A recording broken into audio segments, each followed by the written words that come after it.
We can hear you. I think I can hear you. I don't know if others I can hear you, Doc. Okay, that should be okay then.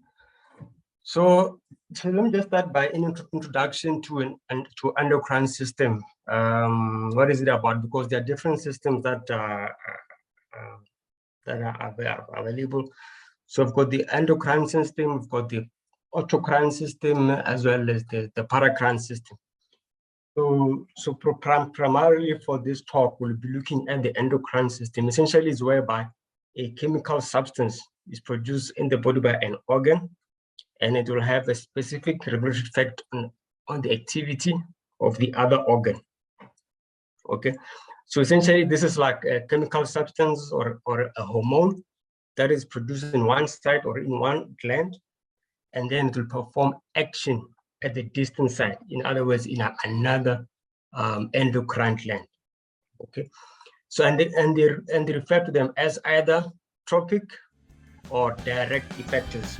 So tropic are the ones that they have a specific action on another endocrine gland.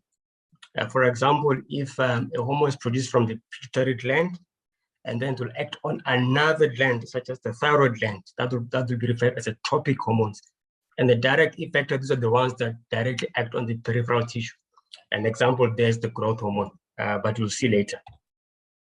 So how do you classify hormones? So hormones are the primary chemical substances that we talk about for endocrine system. So we classify them as peptides or proteins. Okay. So these generally are water soluble, and then they're secreted freely in plasma. Okay. So remember, plasma is also a water substance. So that's why they generally float or circulate freely in plasma, because in the water and the water medium.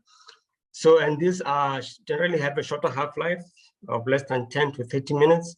And then they bind the cell membrane or receptor, which excites secondary messenger system. I'll show you a diagram in a moment. And then got the also other important hormones called steroid hormones. So these ones are hydrophobic and they're insoluble in water. So the fact that they're hydrophobic and they are water-fearing, being insoluble in water, it means that they have to be transported through transport proteins in the blood.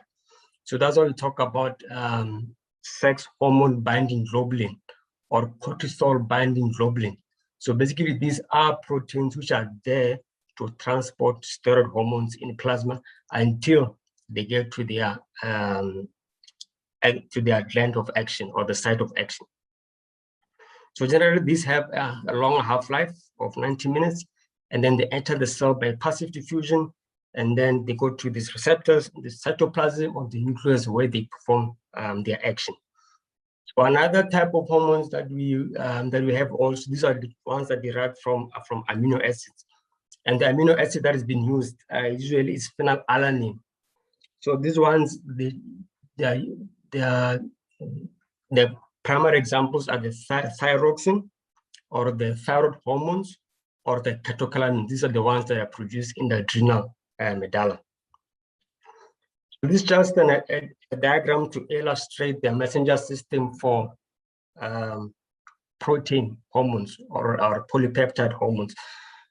So essentially, it involves secondary messengers, which are called the G protein. So basically, the G protein, they start the cascade of messengering to the cells, whereby now the action of the hormone into the cell is generated. So this is generated through a series of reactions. I don't think you need to know this much detail, but in most cases there's phosphorylation. So the phosphorylation, that's what results in the activation of the active hormone to be able to perform their action.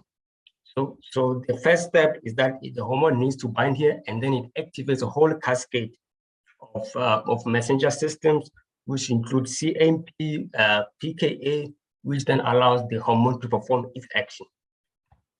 So this is different from the steroid hormone action, in that the hormone, it has to diffuse into the cell and then bind into the nucleus, where it's able to affect transcription or translation. So for it to work, it's able to translate the DNA on the nucleus into protein, thereby able to perform its action. So these are the primary differences between the steroid hormones as well as the protein hormones in terms of how they react to the cells to be able to perform their function. So coming to the glands themselves, so I'm going to start with the pituitary gland. So the pituitary gland is the most important gland because it's what is referred to as the master gland of secreting hormones. So basically, all the hormones or all the glands that are in action in the body are as a result of the response from the hormones that are produced from the pituitary gland. So there's been studies that show that if you remove the pituitary gland, well, it essentially affect all the actions provided by the glands, the thyroid hormone glands in the rest of the body. So this includes the gonads, the thyroid's adrenal function. So this makes the pituitary gland the most important gland in the regulation or in the production of that are essentially important for life. So there's so much precedence that's been given to the pituitary gland, but as a matter of fact, pituitary gland itself is called a master. So then its master is the hypothalamus. So basically, all of this present went to pituitary gland, but as a matter of fact, the real master is the hypothalamus, because the hypothalamus is what controls the pituitary gland, and then from the pituitary glands, then is able to send the signal to the rest of the hormones or the rest of the gland that produce the hormones. So this was related to the hypothalamus, pituitary, and then the target gland axis, which I'll explain further about as we go along. So the key characteristics of the pituitary gland is the feedback loops, okay, as well as the diurnal rhythm. So diurnal rhythm, what it means that some of these hormones, they can either be high or low at certain times of the day, okay? This was referred to diurnal rhythm, which is very important because when you measure the hormones, you need to be cognizant of the timing of your sample. Another important characteristic is the pulsatile secretion. This applies mainly to gonadotropin releasing hormone as well as the growth hormones. So basically, these hormones are released in pulses. So in some cases where if this pulsatility is lost, then the hormone won't be able to perform its action. So these are the characteristics of what makes pituitary hormones be able to perform their functions. So if you divide the pituitary gland, it's got 3 lobes. So the major one is the anterior pituitary hormone or anterior pituitary gland or part of the gland. So this is the largest, and then it receives most of the blood supply. So why is it important? Because most of the hormones that come from anterior pituitary gland, these are the most important hormones that regulate the whole endocrine system. So the cells that produce these hormones in the pituitary gland, they're referred to as the trophs or trophic hormones. So the ones that produce prolactin, they refer to them as lactotrophs. The ones that produce growth hormone, somatotrophs, and the ones that produce TSH, they are thyrotrophs, and the ones that produce ACTH are the corticotrophs, and the ones that produce gonadotropes are the LH and the FSH. So there's also the intermediate lobe, which is poorly developed. It doesn't really perform any function in the body. The problem is that there could be some cysts that actually develop in this part of the lobe, part of the pituitary gland, which can cause some confusion during imaging. But generally, it performs no major function in human beings. Another important component part of the pituitary gland is the posterior one. So this one is served as a temporary storage for other important hormones, oxytocin as well as ADH. So their function is not as important as these hormones produced in the anterior pituitary gland. So the most important thing about hormones in general is their relationship between the hypothalamus and the pituitary axis. As I mentioned before, the hypothalamus is the one that controls the pituitary gland, and pituitary gland is the one that takes over controlling the rest of the body. So how does it do it? So in most cases, the hypothalamus releases what we call releasing hormones. So these releasing hormones, they come from the hypothalamus, and once they are released, they go into circulation, and then they go to the anterior pituitary gland.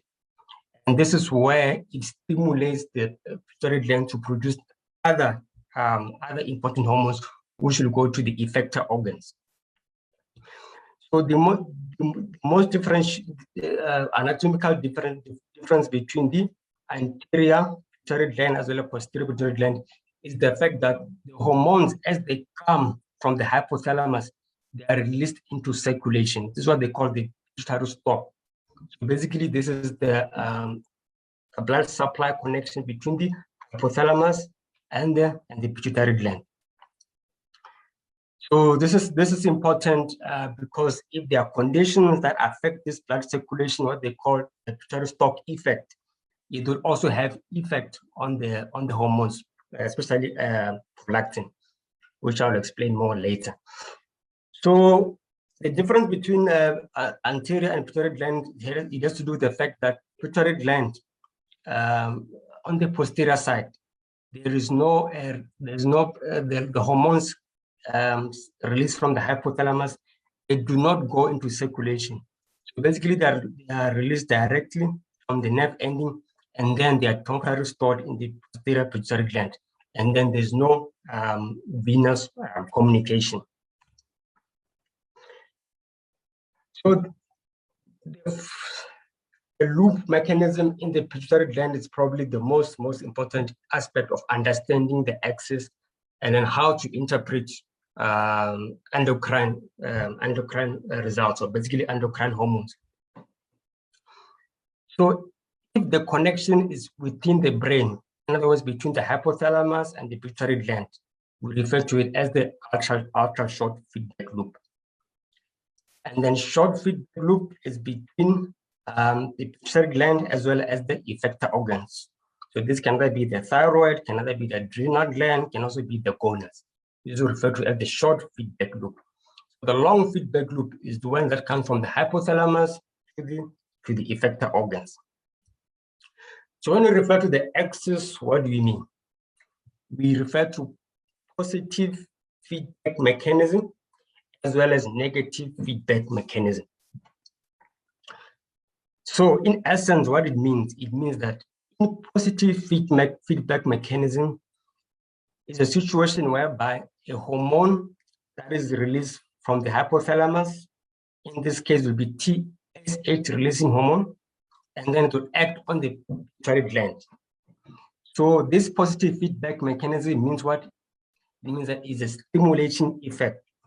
So what it does, it stimulates the pituitary gland to produce free thyroid hormones.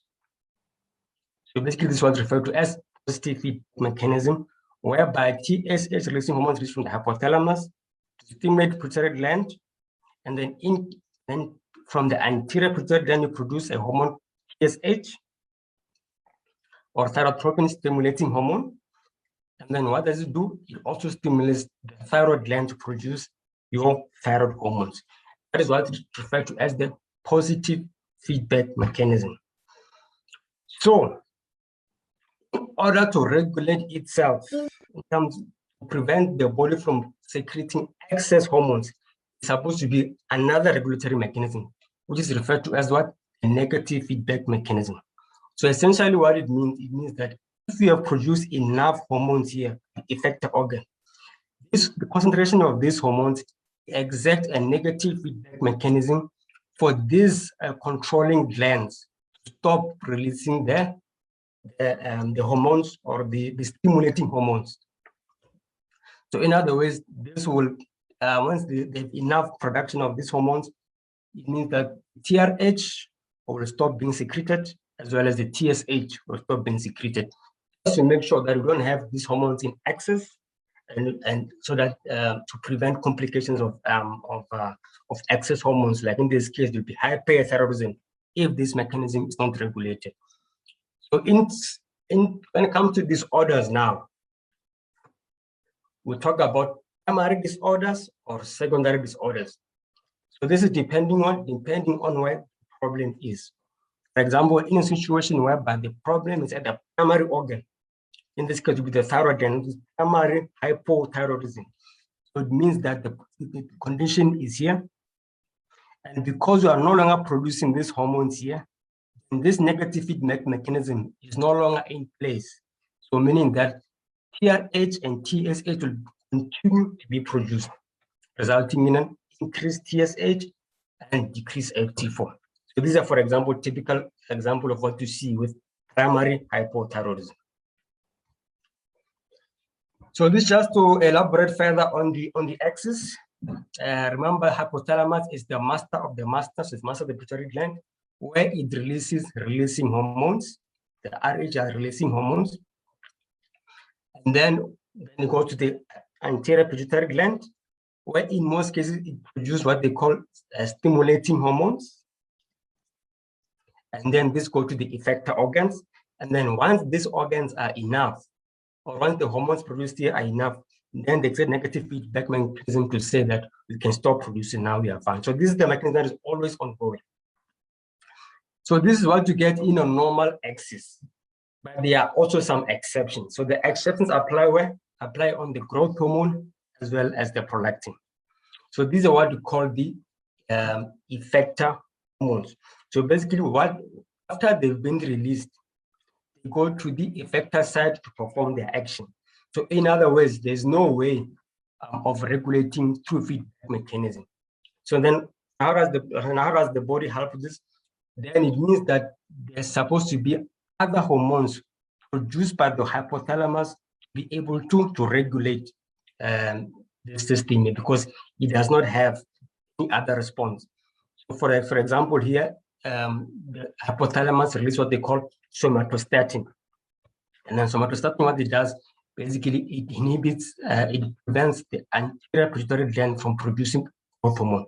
That's part of the regulatory that happens in the ultra short feedback mechanism. For the same here, with hypothalamus, so the hypothalamus to stimulate prolactin, it is through TRH. The TRH here is used as a stimulating hormone, and then if there's enough prolactin, then hypothalamus secretes dopamine. So dopamine acts as a negative feedback responder, excess growth hormone, prolactin. And the main reason for this is because there's no other way of regulating these hormones at their effector site, unlike these hormones here, which can be able to directly feedback to the pituitary gland and the gonadotropin releasing hormone. So basically, these are regulated internally in the brain through releasing hormones as well as inhibitory hormones, which are prolactin and somatostatins. So basically, this is just a demonstration to basically what I've talked about, just explaining further on the different functions that occurs with the effector organ after the hormones have been released. So yeah, just to illustrate the fact that prolactin and growth hormone is supposed to have other hormones that are produced by the hypothalamus, which is prolactin or somatostatin. These are the ones that regulate the production locally in the brain. So just to expand further on the hormones that are produced by the anterior pituitary gland. So they are classified into three types. The first type is the glycoprotein. So glycoprotein, it means that these are protein with carbohydrate chain. So what is important about these hormones or glycoproteins is that they have a common alpha unit. So they have a common alpha unit, and then the difference in these hormones is in the beta chain. And this is important, especially when it comes to the beta HCG. I'm sure you have noticed that in some patients, especially if there's molar pregnancy or hereditary mole or carcinoma, because these patients, they produce excess beta HCG, too much beta HCG. And because they produce too much beta HCG, this beta HCG is able to act on the thyroid gland. How does it do that? It does that because of this common alpha chain. So if this FCG is in excess, so through this alpha chain, which is common to all these hormones, including TSH, it's able to stimulate the thyroid gland to produce thyroid hormone. That is why when a patient has molar pregnancy, before you take them to the theater, you must always do a thyroid function test. And this is the mechanism for causing this, is because of this common alpha subunit, whereby because of this common alpha subunit is able to bind to the receptor on the thyroid gland and actually produce thyroid hormones. So that's another why, reason why molar pregnancy results in hyperthyroidism. So these are the other groups that we need to think about. The ACTH, these are the ones that produce cortisol, and then growth hormone and prolactin. These are the other hormones grouped together because they have a similar structure as well, which they fall under polypeptides. So for the next couple of slides, I'm going to talk about the hormones that are produced by the pituitary gland, and then they're able to perform their action on the target sites or on the target tissues. So these are the ones that cannot be regulated. The first one is the growth hormone. So it's vital for normal growth. So essentially, growth hormone is more important. It's mostly important for babies to be able to grow, as you know. It's also very important because they also realize that if people, even adults, when they have growth hormone deficiency, they also have poor good health. They are prone to depression. They are prone to osteoporosis. So it means, so even if the adult has reached their growth potential, the absence of growth hormone or the growth hormone deficiency, it can also have some consequences. And it's actually it's been recommended by some clinicians to actually treat patients with even adults with growth hormone deficiency, just to improve their general health status, their mood, to prevent osteoporosis and so on. And in some athletes, they use it for muscle building as well. So remember, the cells that produce growth hormone in the anterior pituitary gland, they are referred to them as somatotrophs. So, and then remember, growth hormone is released as a response to growth hormone releasing hormone from the hypothalamus. Now, this is very important. Growth hormone is secreted in pulses, an average intervals of 2 to 3 at the onset of sleep. So now, why is this important? Is because this makes it very difficult to investigate for growth hormone deficiency. Because if you measure the growth hormone in a situation whereby it is between pulses or in the interpulse interval, the growth hormone will be low. But it won't be low because the patient has deficiency. It will be low because of the timing of the sample. So which makes it very, very difficult to assess growth hormone deficiency because of this versatility of the release from the pituitary gland. So to be able to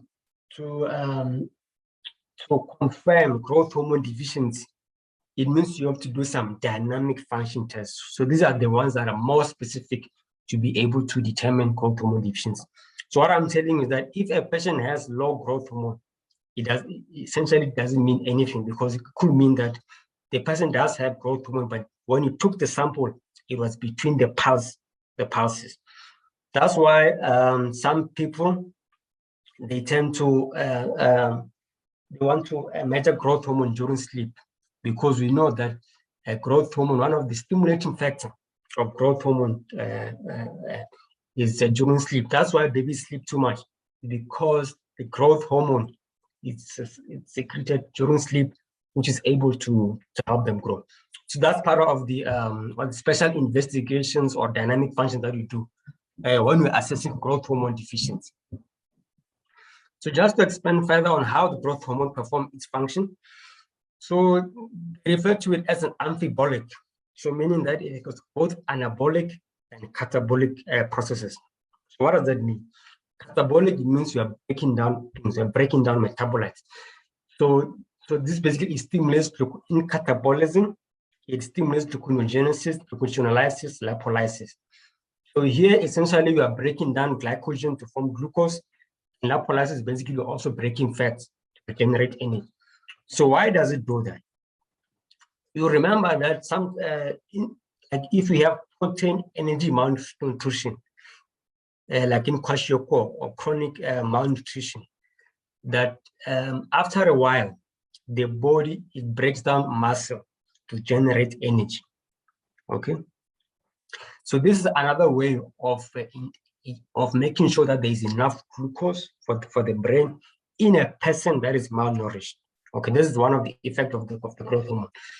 So basically, the reason why it's for this catabolic effect is to make sure that you preserve protein in the tissues, because protein is what is needed for the person to grow.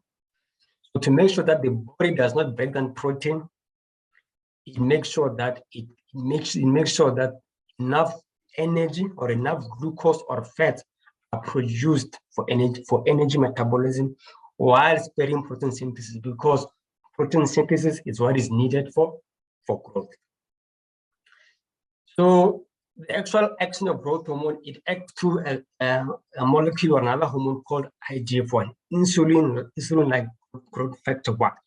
So basically, the way that the body needs to grow, or the protein synthesis that occurs through the action of growth hormones, is through IGF-1 that is produced from the liver. So why is this thing important? I'm sure you have seen that in some patients, when you investigate for growth hormone, you measure growth hormone and IGF-1 at the same time. Why? Because unlike growth hormone, IGF-1, its release is more sustained. So this one is not released in pulses. Okay.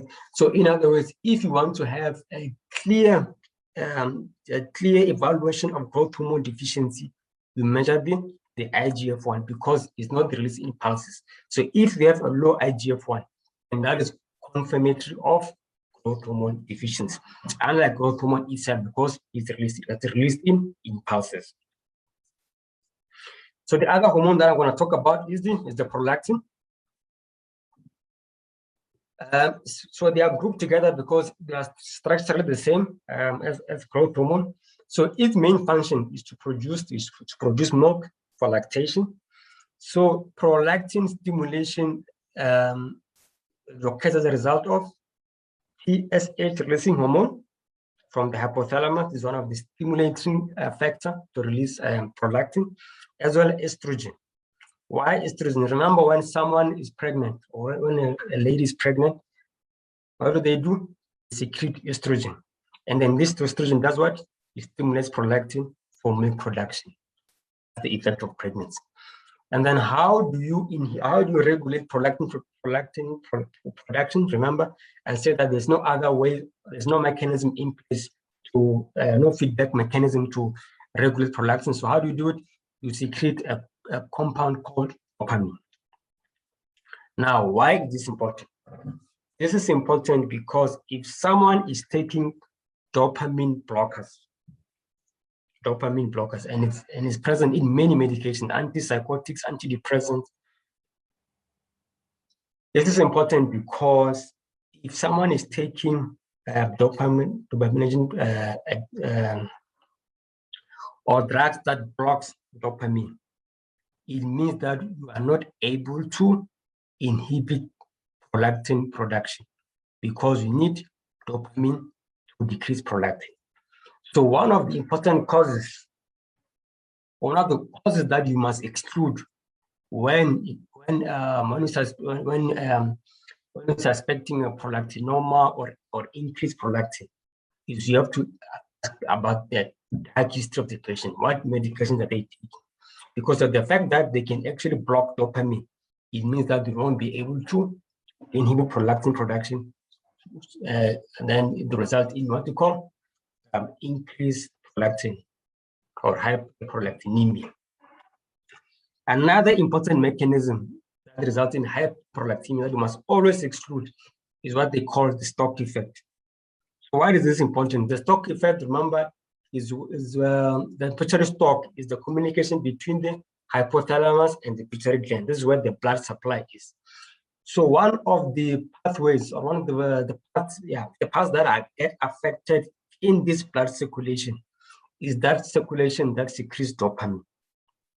Very, very commonly affected. So in other words, if you have a tumor or inflammation or anything that is able to disrupt that blood supply or the stock, the pituitary stalk is where the blood supply is, it blocks the flow of dopamine. And if you don't have dopamine, it means what? You cannot inhibit prolactin, so therefore the prolactin is high. So this is the other thing that you must exclude when you have hyperprolactinemia. So this is the physiological effect. The main mechanism, the main function of prolactin, as I mentioned before, is to produce breast milk, feed the baby. That's all it does. But in situations whereby there is abnormal excess of prolactin, what does it do? It suppresses the gonadotropin secretion from the pituitary gland. So actually what it does, if you have too much prolactin, it inhibits the hormone called gonadotropin releasing hormone in the hypothalamus. And because you inhibit that hormone, that growth gonadotropin releasing hormone, you are unable to produce FSH and you are unable to produce LH. So what does it result in? It results in hypogonadism. Okay, so hypogonadism. This is why if you have someone has hyperprolactinemia, they have infertility, because one of the pathophysiology that's the most important. That's why in a patient being investigated for infertility, one of the investigations, it has to include prolactin, because if there's abnormal prolactin, in most cases caused by a tumor, which I'm going to talk about later, it results in this gonadotropin releasing hormone being blocked, and therefore we're unable to produce FSH and LH, and then this will affect the hormones that are supposed to be produced by the gonads. I'm sure the mothers will know this, that is why when someone has just given birth and then they're breastfeeding, what happens? They don't go on their periods. Why? It's because when you are breastfeeding, the prolactin is high. And this prolactin is high, then it inhibits that gonadotropin releasing hormones, FSH and LH, and therefore there's no ovulation. That's what they say, that as long as the breast, a mother that has given birth, as long as they are breastfeeding, she's in a safe period. That's what they say, but it's not really reliable. But it's because of this mechanism of excess prolactin caused by breastfeeding. Remember, if you are breastfeeding, the suckling on the breast, it stimulates the pituitary to produce even more prolactin. And the more prolactin you have, it means you're going to have this gonadotropin releasing hormone being stopped, and therefore the person will not ovulate. But the same mechanism also happens in males, which also gives what they call galactorrhea, as well as infertility. So now, for now, I'm done with the pituitary glands. I'm going to go to the thyroid hormones. So I'm going to start by just explain to you how do you make thyroid hormones. You remember that one of the most important function of iodine is to make thyroid hormones. Very, very important, because without iodine, you will not be able to make thyroid hormones. That's why if you are in an endemic area where there's iodine deficiency, what do the patients present with? With goiter. For the same mechanism, because you need iodine to produce thyroid, thyroid hormones. So this is in the thyroid follicular cells. So basically, this is in the thyroid gland at the molecular level. So basically, you have this compounds that contain iodine. So MIT means monoiodothyronine, and then DIT is diiodothyronine. What does it do? Monoiodine means got one iodine atom. Di means two atoms. So basically, we have this. We've got this. Let me just call them iodine-containing proteins that get bound to the thyroid globulin. So thyroid globulin they refer to as the colloid substance in the thyroid follicle. So basically, the most important protein in the body, that is its function is to make thyroid hormones. So in this process, there's what they call coupling. So coupling, what does coupling do? Coupling just means that we're taking monoiodothyronine and iodothyronine, and then mono and di makes it three. And then what you get iodothyronine. So what is that? That is FT3. Essentially how you make thyroid hormones. Then if you are coupling diiodothyronine with another diiodothyronine, then you form FT4. And FT4 means what? It means the SKG, it simply means there's 4 iodine molecules. Okay. So yeah, so the most important thing is that this thyroid globulin. Okay, so I'll discuss that later when I come to the disorder. So yeah, so essentially that's how you make. So basically you take iodine, you mix it with a protein, and then from this protein that it gets incorporated into thyroid globulin, and then this thyroid globulin it causes coupling, and then from this coupling is how you make thyroid hormones T4 and T3.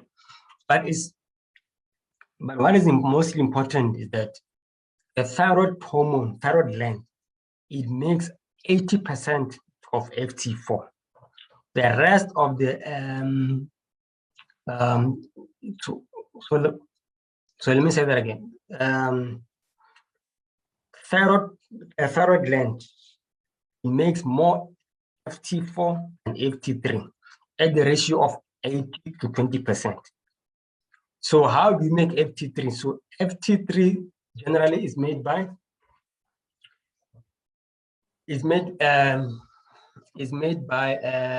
referral conversion. Okay. So this is FT4. So why is FT4? Because it's got 4 atoms of iodine. So it makes it FT4. So to convert it to FT3, what do you have to do? You have to remove 1 iodine atom to make it from 4 to 3. Okay. So now this process of removing FT4 to FT3, it happens in the liver and in the kidney. And in which enzyme does this? They call it iodothyronine iodinase. The iodinase means what? Remove iodine. So that's essentially how you convert FT4 and FT3. And why is this important? Because FT3 is the physiologically active hormone. So all the actions that you get in the body, they come from this FT3. But because you know that excess FT3 in the body is dangerous. In other words, it can increase your metabolic rate, it can increase your heart rate, so it's dangerous. There has to be mechanisms in the body of regulating how much FT3 you can produce. So this happens through another enzyme called the first one here is the iodinase type 1, and then here's the iodinase type 3. Essentially, it's the same enzyme, but it performs a different function in that it removes a different iodine. You can see from here to here, you remove this iodine here. To produce this one, from here to here, you remove this one. Why is this important? This is why you make reverse T3. So reverse T3 is important because the body is trying to protect itself from producing too much T3, which can harm the body. That's the mechanism that is there. So why is this important? This reverse T3 is mainly made in a condition called sick thyroid syndrome or non-thyroidal illness. This is a patient that is chronically ill, chronically sick, and then because now the body knows that if this patient is sick like this, if you continue producing T3, it's going to make the condition worse for the patient. The body does what? The body protects itself converting most of the FT4 to reverse T3. And then as a result, we get decreased FT3, which is the first mechanism or the reason why when you have a condition called sick use thyroid syndrome or non-thyroidal illness, you result in slightly increased FT4 and decreased FT3. Because reverse FT3, we don't measure it. It's only done in research labs. But this is how the body is trying to protect itself from causing more damage for someone that is chronically ill. So in order to understand the feedback loop mechanism, in order to be able to interpret thyroid function test, you always have to go back to the feedback loop mechanism. So what did I say? The positive feedback mechanism is when the hypothalamus releases TSH releasing hormone to the pituitary gland, and then in turn it produces TSH, and then this TSH stimulates the thyroid gland to produce what? FT3 and FT4. And then if these are enough or they are becoming excessive, then what do? There's a negative feedback mechanism to tell the body says, okay, now you can stop producing TRH, now you can stop producing TSH, and then everything is normal. So based on that mechanism, that exists in the body, you are able to do what? You are able to render the patient euthyroid. So euthyroid means normal FT4, normal and TSH. So this is when everything is working fine. So now what happens when you start to be sick? In other words, there's either problems with the thyroid gland itself or the pituitary gland itself. And then how do you use the blood results to interpret it? So the most common conditions that you're going to see when you interpret the thyroid function test is a situation whereby, okay, let me first start by introducing this, because people like what we see here is that when they say thyroid function test, a lot of people say they think that thyroid function test is TSH, free T4, and free T3, and it's not the case. Thyroid function test essentially is TSH and free T4. So that's all you need to be able to diagnose most common disorders for thyroid disorders. FT3 should only be requested in special circumstances. Okay, in special circumstances, okay, and I'll explain to you why. So the most common findings that you're gonna see in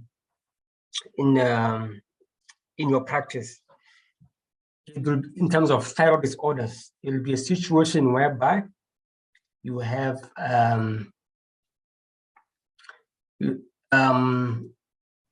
okay, so let me start by saying this. The most common disorders that you're going to get for thyroid disorders, they are mostly in the thyroid gland. In other words, it's primary disorders. So in other words, it will be the thyroid gland not performing its functions that it's supposed to be performing. So in other words, you're going to get primary hypothyroidism and primary hyperthyroidism. Okay, so now how do you identify primary hypothyroidism and primary hyperthyroidism based on thyroid function test? It will be based on in primary hypothyroidism, it will have low FT4 and a high TSH. Okay. And then a patient with primary hyperthyroidism will have high FT4 and a suppressed TSH. So these are the ones that you're going to see commonly. Okay. So why does this happen? So it means that the problem is here, isn't it? So if you have hypothyroidism, you are not producing FT3 and FT4. Okay, so it means FT3 and FT4 will be low. So what will happen? To result in a positive feedback mechanism. Remember, this one, it functions normally to say that you do not have excess, that's negative feedback. But if you are underproducing, the problem is here. So it means that it need to have a stimulatory effect. The hypothalamus, the pituitary gland. Why does it do that? Doing that to the pituitary gland that we are not producing enough. Can you please help us to produce? That is why the TSH is elevated in primary hypothyroidism. The same mechanism with hyperthyroidism. If here they become too much excess, so generate back a negative mechanism. So therefore it says that we have enough now. We can stop secreting TSH. That's why the TSH is suppressed. Okay. So that's the most common finding that we're going to see. In primary hyperthyroidism, the FT4 will be high, and then the TSH will be suppressed. And then in primary hypothyroidism, FT4 will be low, and then the TSH will be high. So in a situation whereby the problem is in the pituitary gland, in other words, now the problem is here. In other words, now if it's secondary hypothyroidism, it means the TSH will be low, and because you're not producing enough stimulating hormone to stimulate the thyroid hormones, even the FT4 will be low. Okay, and then the body will try to send back the feedback mechanism to try and stimulate this. So in other words, if it's secondary hypothyroidism, both TSH and FT4 will be low. And then in situation whereby there's the secondary hyperthyroidism, then both TSH and FT4 will be high. So this one of the causes of secondary hyperthyroidism is what they call TSH-OMA, or TSH secreting tumor, which is very, very rare. You will never see this in practice. And what you may see commonly is secondary hypothyroidism, whereby a situation whereby there is a tumor in the pituitary gland, and then it's affecting the thyroid secreting cells or the TSH secreting cells, whereby now the TSH will be low, as well as the FT4 will be low. So now, what is the indication for requesting FT3? FT3 usually you need it for if you want to diagnose T3 thyrotoxicosis or sick euthyroid syndrome or non-thyroidal illness. So these are the situations whereby you should only be requesting T3. And what is T3 thyrotoxicosis? It's in a situation whereby the TSH is suppressed, but the FT4 is normal. Then it means what? It means that if this patient has signs and symptoms of hyperthyroidism, but the FT4 is normal and the TSH is suppressed, it means it must be another mechanism producing this hyperthyroidism. So in most cases, because by T3 thyroid. In other words, the reason for this hyperthyroidism is a result of T3 alone being producing excess, but not FT4. That's what they call T3 thyrotoxicosis. Another situation is where sick thyroid syndrome. What sick thyroid syndrome is whereby the body is trying to protect itself from producing too much thyroid hormones. So therefore, it will block iodothyronine dehydrogenase, and therefore the FT3 will be low. That's what we call sick thyroid syndrome. And in this case, the FT3 may be high in some cases, but when it becomes chronic, what they call chronic sick thyroid syndrome. So what really happens is that when someone becomes chronically ill for a long time, they produce too much cortisol. And when they secrete too much cortisol, what does cortisol do? Cortisol suppresses the TSH. Okay, so after suppressing the TSH, then it means you are no longer able to produce FT4 as well. So this is why you get a good chronic sick thyroid syndrome, whereby FT3 is low, the TSH is low, and then FT4 is low. And then what happens after when the person recovers? In the body, what does the body do? The body will increase the TSH. So basically what the body tries to do is it tries to restore thyroid hormones as the patient recovers. So if you see a high plasma TSH, low FT4 and low FT3, then you call this a recovery phase of sick with thyroid syndrome. So these are the causes of hyperthyroidism and hypothyroidism. As I mentioned before, the most common causes of hypothyroidism will be in the primary gland. In other words, it will be in the thyroid gland. So what are the common causes? The common causes are Graves' disease, toxic multinodular goiter, they also refer to as Palmer's disease, and sickle toxic adenoma. So these other ones, they can also cause hyperthyroidism, but not as common. So these are the most common ones. So Graves' disease is very, very important because Graves' disease is an autoimmune disease. So in autoimmune disease, what usually happens is that they don't go in silos. So basically, if you have an autoimmune disease like Graves' disease, you must always look out for other autoimmune disease, which can also result in endocrinopathy. Okay, so they call it a polyendocrinopathy. Graves' disease, how to diagnose? Graves' disease is basically where there's abnormal production of antibodies, and these antibodies, they call them TSH receptor antibodies.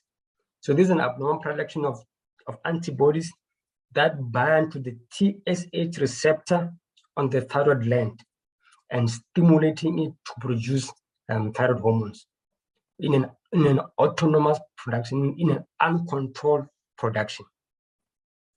So now clinically, how to make a diagnosis of Graves' disease? If someone has symptoms of hyperthyroidism, and then they have proptosis or ophthalmopathy, basically some eye changes, they call the thyroid stare. And then if they have a pretibial edema, that is typical of hyperthyroidism due to Graves' disease. And then how do you confirm a diagnosis? You request TSH receptor antibodies, which should always be positive. Okay, so these are other causes. So what's interesting about this one? Remember, there are some patients that take also thyroid hormones for malingering and also for weight loss. So in some patients will have hyperthyroidism, but we cannot identify the cause. This is because of what they call exogenous intake, either for malingering, for attention seeking, or for weight loss. So this is another one that we can see. So another important where we come in is then how do you differentiate between thyroid-free hyperthyroidism caused by exogenous intake and the one that is produced by the body? Sometimes it's very difficult to differentiate. And what is the answer? The answer is here, thyroglobulin. If you measure thyroglobulin, then it's normal. So it means that patient, the source of the thyroid hormones was exogenous. Because when you have excess thyroid hormones that are produced by the thyroid hormones, even the thyroglobulin will be high. So that's another important feature that we always come in as a laboratory to say, this person has hypothyroidism. We don't know what the cause is. We're suspecting that she could be taking the medication, but we're not sure. So if you do the FT3 and FT4 and they are high, and then the thyroglobulin is normal, then you know that person is taking excessive exogenous source. That's able to differentiate. So coming to hypothyroidism, so there's also Hashimoto disease, also caused by the autoimmune disease, the same as Graves'. So the same mechanism. So here we also offer a test called TPO antibodies. So this is the one that we offer if you want to confirm that if this hypothyroidism is due to Hashimoto disease, then you can also request that. Iodine deficiency is not as common as because now our salt become iodated, so we don't see it as common as before, unless even in the impoverished countries. But these are the most common cause, atrophic hypothyroidism. Okay, we should also speak more about thyroiditis. So So what are thyroiditis? There's different types of thyroiditis.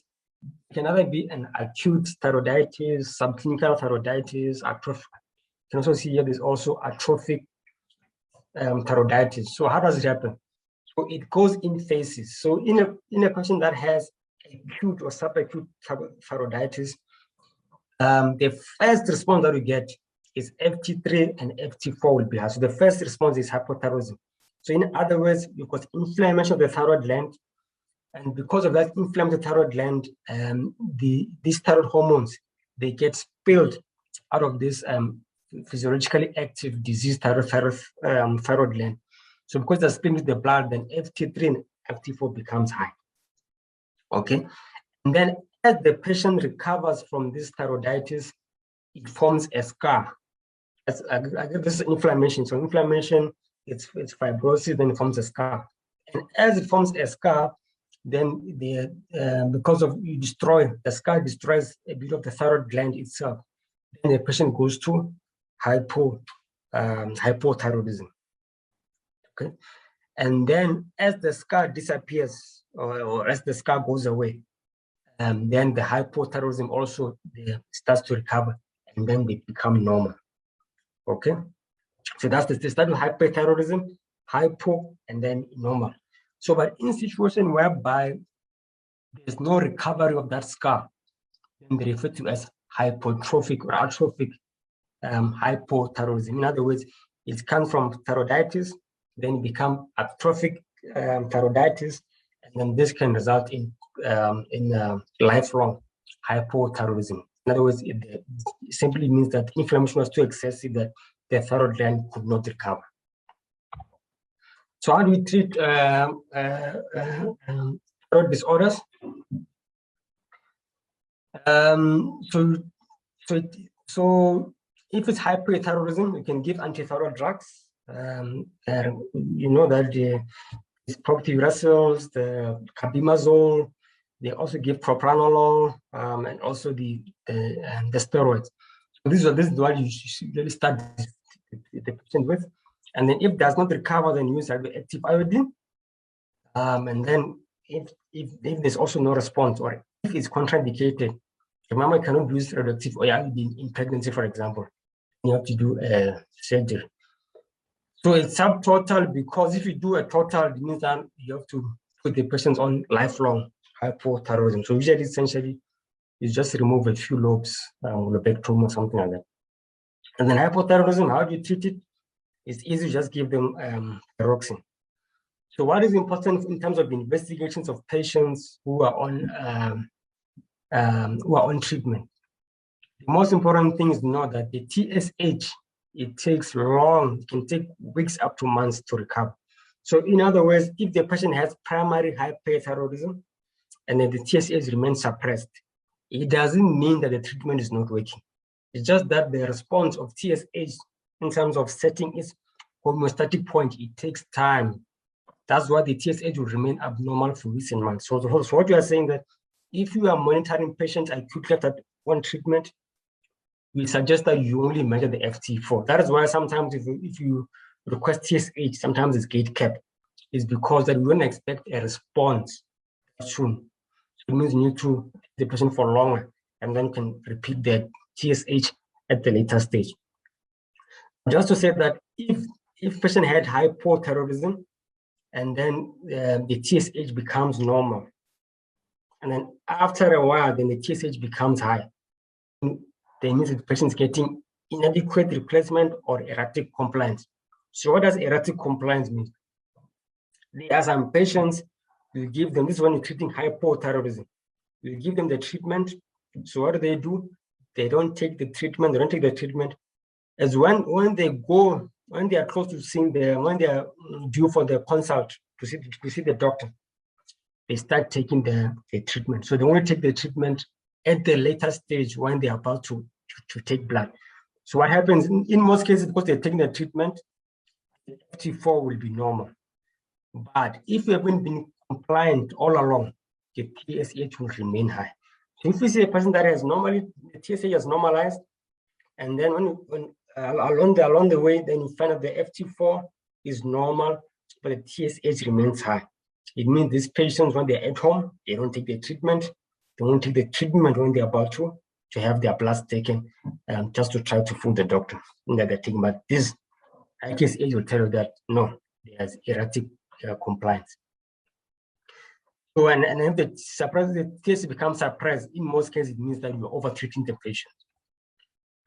Okay, so I'm just going to go briefly into the adrenal gland. So the adrenal gland, they refer to the suprarenal gland because they are found in the kidney, sorry, above the kidney. So, and it's divided into two layers, the cortex as well as the medulla. Now, the cortex is further divided into three regions. Zona glomerulosa is the one that produces the mineralocorticoid or aldosterone. Zona fasciculata that produces the glucocorticoid synthesis. The mistake supposed to be zona reticularis that produces the androgen synthesis. So these are basically the structure of the steroid. These are all steroid hormones produced by the adrenal gland or the adrenal cortex. So what is important here is that their structure is similar to the structure of cholesterol. Okay, so meaning that the synthesis of steroid hormones in the adrenal gland or in the gonads, they come from this cholesterol. Okay, so that is why when they say cholesterol is essential, we're not supposed to have no cholesterol in the rheumatic cholesterol. You need cholesterol to form cell membranes in the cells, as well as to produce life-saving. Remember, cortisol and aldosterone, these are very, very important hormones. So you rely on the cholesterol that is being delivered to the cells by the LDL, which is the carrier of cholesterol. But I don't think you have to know this. As chemical pathologists, you have to know. So basically, these are the enzymes that are involved in forming these important steroid hormones in the adrenal cortex. Okay, so as mentioned before, you start with cholesterol, and then it goes into a series of enzymes that we need to know. I don't think you have to know them. What is important is that these numbers here, 11, 21, 17 alpha, they're important because they result in, they're coming from this structure of cholesterol. So essentially what it means that these enzymes that you see here, they manipulate the structure of cholesterol. You can see that they are closely related. So basically, the difference may be this side chain at a specific number or 21, 11. So basically, all these hormones, they remove either carboxyl group or remove an oxygen in the following steps until you end up with these important structures. And remember, testosterone is also very important. Why? This is why females, remember, females don't have testes, so they don't produce testosterone. But you find that they have a little bit of hair on their bodies or in their on their faces. Is as a result of the testosterone produced by the adrenal gland. So it's also very, very important. And by the way, this is the same process that we also use to produce steroid hormones in the gonads as well. So I've already talked about this as well. It's all about the axis. So here you release CRH, corticotropin releasing hormone from the hypothalamus. It goes to the pituitary gland and they release ACTH, and then it gives cortisol. Once cortisol is enough, and then for the same mechanism, then it goes back to the pituitary gland to inhibit it, and the CRH, the same loop mechanism of positive feedback and negative feedback. So I'm just going to touch on the disorders as well. You can either have deficiency or you can have excess. The one is a deficiency referred to as Addison's disease or hypocorticolism. And then if it's hyperfunction, you can either have a fever. This one is a tumor in the adrenal medulla that produces catecholamines, adrenaline or no adrenaline. You can also have Conn syndrome. Conn syndrome is when it produces excess aldosterone, and Cushing syndrome is when it produces excess cortisol or hypercorticolism. So what is it important when it comes to measuring these things? Yeah, these measurements, usually we do not recommend taking plasma cortisol or serum cortisol, basic cortisol in the blood. Why? because the cortisol that is in the blood is bound to what they call cortisol binding globulin. So because it's bound to a globulin, it means it's in the inactive form. So this is not physiologically inactive form. So why this is important? Is important because the symptoms that you get from excess hypocorticolism or low hypocorticolism, the result from a situation whereby you have free physiologically active cortisol, which you're not able to measure with the in plasma. That's why we recommend that if you want to have an accurate assessment of cortisol state, you either bring urinary free cortisol or salivary cortisol. This is what represents a physiologically active free cortisol, and these are the most more reliable. So because cortisol binding globulin is a big protein, it cannot be filtered into the glomerulus. So meaning that cortisol binding globulin will stay behind, and only the free cortisol will be able to filter through the glomerulus. So when you measure the urinary cortisol, we know you're measuring the urinary free cortisol, and that's the physiologically active one. So when it comes to Cushing's, how do you make a diagnosis of Cushing's? To satisfy a diagnosis of Cushing's, you need to satisfy three things. These are called the triad of Cushing's. So you have to demonstrate that this patient has hypocorticolism. In other words, the cortisol levels are high. And then you have to also satisfy the mechanism of loss of diurnal variation in cortisol secretion. Why this is important is because this is the most sensitive marker, because the one that is lost early in a patient with Cushing's. Okay, so what is diurnal rhythm? So diurnal rhythm in a normal situation, when you go to sleep at night, the cortisol is low. Okay, and then when you wake up in the morning, remember cortisol is stress hormone. So in the morning is where it's the highest, when called diurnal rhythm. So basically, the mechanism there is just to make sure that it gets your body ready to wake up and deal with the stress of being awake. That's the normal diurnal rhythm of cortisol. So when it says loss of diurnal rhythm, what does that mean? It means that at night, where the cortisol is supposed to be low, it's high. So in other words, if you measure cortisol at usually they recommend 11 o'clock or 12 o'clock, and that cortisol is high, then we have to think of Cushing's. This was one of the early signs of Cushing's because you expect cortisol there to be low. And if it becomes high at that point, then you have to think of corticolism or of hypercorticolism or Cushing's. Another important factor that you need to satisfy is a lack of dexamethasone suppression. This is a dynamic function test, which I'm going to talk about later. So how do you approach a patient with Cushing's or someone with hypercorticolism? You need to ask yourself if this patient has ACTH dependent or ACTH independent. So why is this important? Because if it's ACTH independent, it means the problem is what? Is in the adrenal gland. So meaning that we have to do investigation or imaging in the adrenal gland. And then if it's ACTH dependent, it can either be two sources. It can either be coming from the pituitary gland, which is the most common, most common disease, and then can either be from the Cushing's disease or from the pituitary gland or from ectopic. Ectopic ACTH usually is coming from a tumor. In most cases, from the bronchus, most common.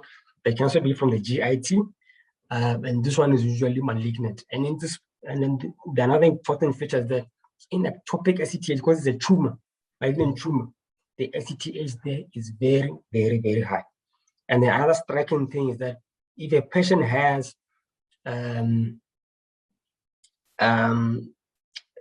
ectopic ACTH producing tumor, because these patients have a malignant cancer, they usually have weight loss. Remember, with Cushing's syndrome or Cushing's disease, this patient is supposed to have the buffalo hump, central obesity, all these features that suggest to you that this patient has round face, moon face, all these features, which basically the patient being overweight. But if you see a patient that is very, very, that is wasted, hypocorticolism, and then, sorry? Is that a question? Okay, I'll just continue then. Yeah, so if the CTH is high, very high, the patient has hyperpigmentation, there's weight loss, then you have to think about an ectopic producing tumor. Yeah, which is in most cases is in the bronchus. So another way that you can differentiate between ACTH producing tumor or not, if you look at the plasma ACTH levels, because it's a Cushing's syndrome or Cushing's disease, plasma cortisol will always be high. But if it's independent, plasma ACTH will be low. Okay, and if the plasma ACTH is high, then it means ACTH dependent. Now we have to differentiate between what, whether it's ectopic or it's coming from the pituitary gland. And by the way, I'm saying it's Cushing's. I'm not saying it's Cushing's disease or Cushing's syndrome, because when it's Cushing's disease, it means it's coming from the pituitary gland. And then Cushing's syndrome is when the problem comes from the adrenal gland. That is why we need to differentiate between the two. So I talked about the dexamethasone suppression test. So how do you approach this? This is very, very important if we want to confirm that this patient has Cushing's, and then it also is able to help you where the source of the Cushing is. So they divide them into three. The first one they called overnight suppression test, or this is what they use for the screening test. So basically give the patient dexamethasone 1 milligram at 11 o'clock at night, and then you measure cortisol in the morning. If this patient does not have Cushing's, any Cushing's, the cortisol levels will be low in the morning. Okay, so it means that this patient had what they call pseudo Cushing's. And then if the patient suppresses, does not suppress, then you go further and say you follow up with a low dose suppression test. And then if this patient does not suppress, so it means that this patient has Cushing's. But here now we're not sure if this patient has Cushing syndrome or Cushing's disease. So how do you differentiate between the two? You do a high dose suppression test. So this basically give them 8 milligrams over 2 days, and then you measure the cortisol on the third day in the morning. And then if the cortisol levels becomes lower or becomes suppressed, then you think of Cushing's disease or even Cushing's syndrome. But if it does not suppress, then you think of ectopic ACTH secretion. That's part of the dynamic function test to differentiate between the type of Cushing that you have based on a dynamic function test or the dexamethasone suppression test. Okay. So because sometimes if you use a high dose dexamethasone test, it does not differentiate accurately between Cushing's disease and Cushing's and ectopic. Usually they recommend what they call inferior dorsal sinus sampling. So basically you have distinguish the source of ACTH hypersecretion. So basically you take blood from the peripheral vein as well as the blood in the petrosal sinus in the pituitary gland. And then if the value between the ratio between the ACTH in the pituitary gland and the peripheral vein, it means that if it's high, it means that the source of that ACTH is coming from the pituitary gland. And then if it's less than 2.5 or close to 1, it means that is this ACTH in the blood and the pituitary gland is the same. So it means that it's coming from the ectopic that is affecting the peripheral vein and the veins in the pituitary gland the same way. So in other words, the ratio will be close to 1. Okay. So in a situation whereby you have hypocorticolism or this Addison's disease, so in most cases, these are caused by distraction of the adrenal cortex. Okay. This is important because this is an emergency, it's a medical emergency. And the problem is this, that in HIV patients and TB patients, it's underdiagnosed. I'm sure I've come across patients with HIV or TB, and suddenly they just die with no probable cause. In most cases, they die from Addison's disease that is grossly underdiagnosed. So that's just the take-home message to say that some doctors actually, when they have patients on TB or HIV, they actually support them with corticosteroids just to make sure that we don't miss Addison's, which results in mortality in these patients. So this is how you investigate the patients with Addison's disease. So in most cases, we'll have hyponatremia and hyperkalemia, as well as metabolic acidosis. And because they have renal failure or dehydration, we also have high plasma urea. So the most important thing to differentiate between whether it's coming from the adrenal gland or if it's coming from the pituitary gland. So in most cases, if there's low ACTH and then there's low cortisol, so it means the source can only be from the pituitary gland, whereby you don't have ACTH stimulating the adrenal gland to produce cortisol. So therefore, all of them will be low according to that feedback mechanism. There's also a stimulation test. Remember, the most important thing is that if you're suspecting a deficiency, you have to do a stimulation test. And if you're suspecting an excess, you have to do a suppression test. That is why for Cushing's, we do suppression test, and Addison's disease, we use stimulation test. So essentially what you do is just give the patient ACTH and then check for the response for cortisol. If the cortisol responds to ACTH, it means the problem was in the pituitary gland, because it means that there was not enough ACTH to produce the cortisol. And then if there's no response, so it means the problem was in the adrenal gland. But this test is hardly done because in most cases, if you suspect Addison's disease, without even confirming the diagnosis, you have to really treat, because otherwise the patient will die. So just to go on into the pituitary disorders, because of time, I just have to rush through these ones. So yeah, this is the most important thing, is that these patients, in most cases, they call incidentaloma. So actually 20%. So actually, so 1 in 5 people will have a pituitary tumor, and they won't know about it. In other words, it becomes a silent tumor. Silent tumor, it means that that tumor is not producing any thyroid hormones. Okay, so how do you find it? You find it in most cases as incidentalomas. When you try to do a CT scan for headache or for other investigation, and then there you see your tumor, and you find it as an incidental finding. They call them incidentaloma. So the ones which are functional, the most common among these is the prolactin secreting tumor, what they call prolactinoma. So this is the most common tumor that you get with pituitary adenomas or pituitary tumors. So remember, you can also get physiological enlargement of the pituitary due to lactotrope stimulation. Remember the lactotrophs only produce lactate. They are the biggest cells in the pituitary gland. So if you stimulate those cells, for example, in pregnancy or so, then it can also give you some physiological enhancement, which can be misinterpreted as a tumor. So now the condition I want to speak about that pertains to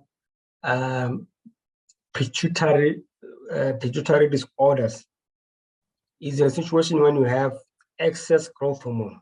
Okay, excess growth hormone is almost always caused by a tumor in the pituitary gland, in the somatotrophs. So basically, the somatotrophs, these are the cells that produce growth hormone. So because they produce growth hormone, you can have this manifestation of gigantism and acromegaly. So this depends on when the tumor was picked. If the tumor was picked before the epiphyseal plate closed, it means that the person will continue to grow and grow and grow and grow. And then because if it's after the epiphyseal plate has closed, it means that the person can grow further. So instead of growing longitudinally, they tend to have big hands, big feet, soft tissue overgrowth. Actually, the most important sign that you look for when you look for this patient will tell you that my ring doesn't fit anymore, or my feet no longer fit in my shoes. And then when you look at them, you can see the prognathism, protruding mandible, then you think of acromegaly. So this is how they look. So if the tumor is seen before the epiphyseal plate closes, the person will continue to grow and grow and grow and grow until the tumor is removed. And then if the tumor becomes after the epiphyseal plate have closed, then you can see these big ears, big nose, called stick-like hands. So these are the kind of presentation that we get. But the problem is this, that they can also result in the growth of the heart. Any soft tissue in the heart can also grow, can result in cardiomegaly, and also result in some tumors, especially the tumors in the GIT as well. So these are just some of the features that we can get with acromegaly. Because of the heart can also grow, and because what do you call this, the uvula can also grow, you can also get obstructive sleep apnea as well. So if you have in a growth hormone deficient state, the main problem is for the children, as they present with short stature. But the most important thing is to remember there can also be other reasons why a baby is not growing, because it can either be chronic illness, malnutrition, or it could just be that in the family they are generally short. So this is important because treating short stature with growth hormone is very, very, very expensive. I'm just going to skip this one now. So it's very, very expensive. That's why if there's short stature, you need to be sure that this person has growth hormone deficiency. Otherwise, you'll be wasting money because it's a very, very expensive treatment to give. So if the person has excess like I said, in most cases, always caused by a tumor. So you might also do radiotherapy. You can do beams. Remember, somatostatin is the hormone that's produced by the prolactin. The hormone produced by the hypothalamus to stop the production of growth hormone. So if you use somatostatin analogs or analogs that are similar to somatostatin, they can actually reduce the production of growth hormone in the anterior pituitary gland. So this is very, very common. In most cases, if the patient has a tumor that is functional that is producing hormones, in most cases it will be caused by prolactinoma. So it's the most common type, and then it can present on any age or gender of any patient, or the presentation can depend on the age and gender. So basically, essentially what it means is that the most important feature is that it presents with hypogonadism or infertility. So if you have a couple that are investigating for infertility, both the man as well as the woman must have prolactin measured, because we know that this is the common cause of infertility, especially in the age-bearing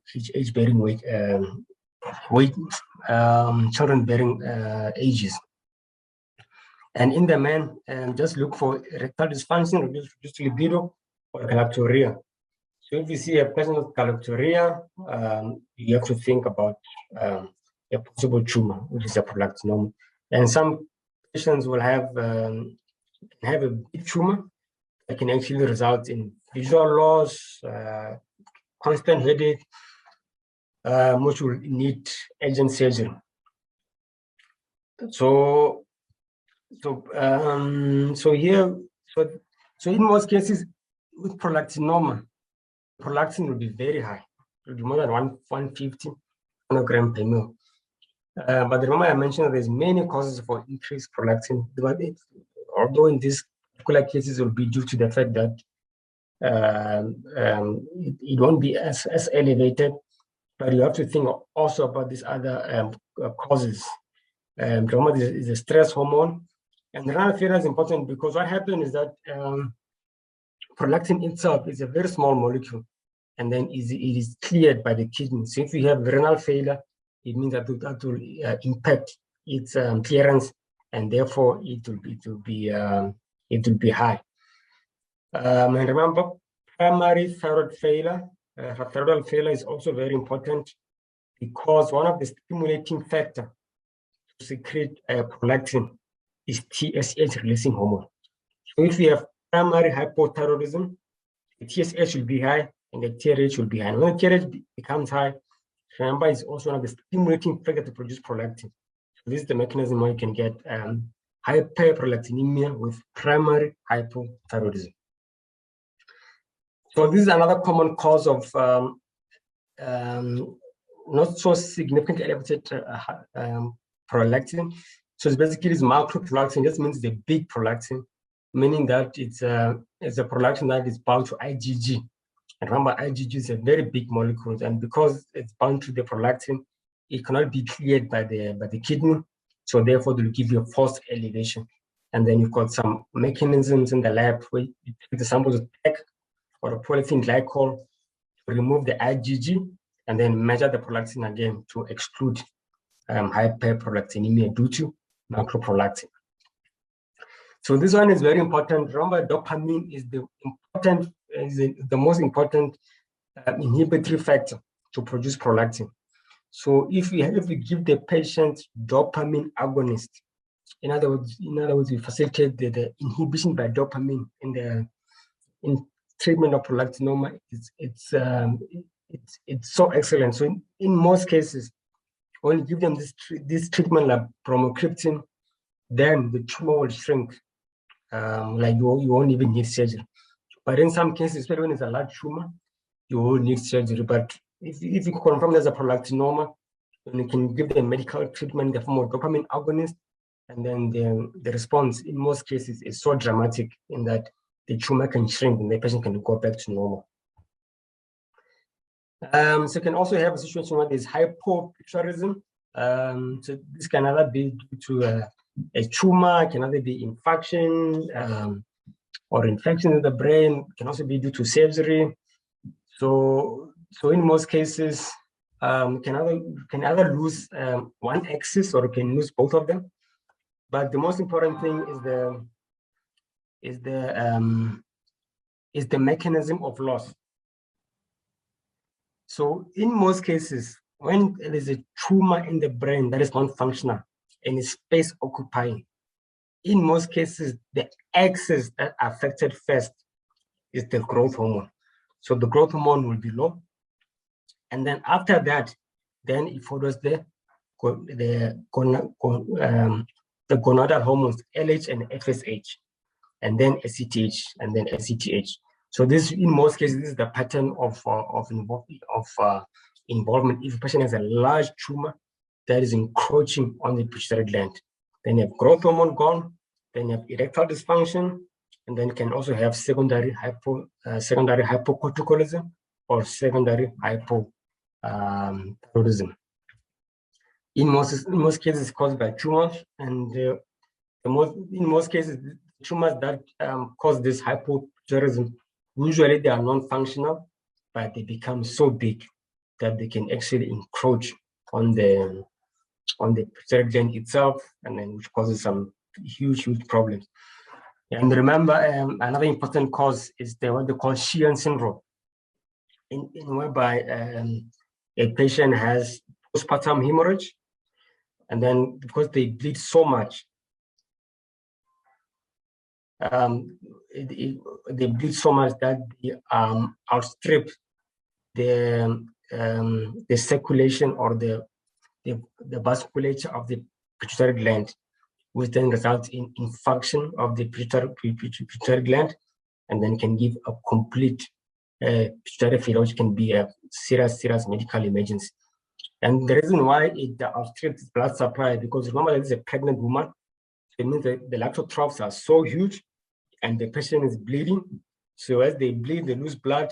Then the pituitary gland is the first organ to be affected because it has grown by so much that it becomes vulnerable to ischemia as a result of a severe postpartum hemorrhage. That's what they call Sheehan syndrome. So thank you, colleagues. So this is the end of the presentation. I hope it was insightful and hopefully to be able to help your cause in your anesthesia exams.